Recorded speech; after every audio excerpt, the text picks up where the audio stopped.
घरी पाहुणे आल्यावरती ही रेसिपी बनवलीत ना, तर पाहुणे तुमचं कौतुक केल्याशिवाय राहणार नाहीत. त्यासाठी एका बाउलमध्ये 1 वाटी पोहे पाणी घालून भिजवून घ्यायचे आहेत. भिजवलेले पोहे 10 मिनिटासाठी बाजूला ठेवून देऊ.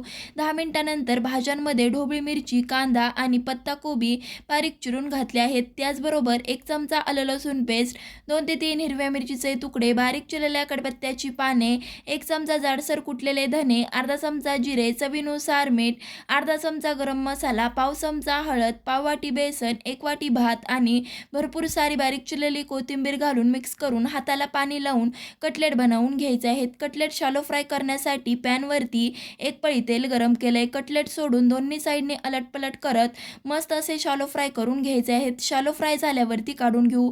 पोहे आणि भाताचे व्हेज कटलेट तयार. नक्कीच ट्राय करा. आवडल्यास लाईक, शेअर, सबस्क्राईब नक्कीच करा.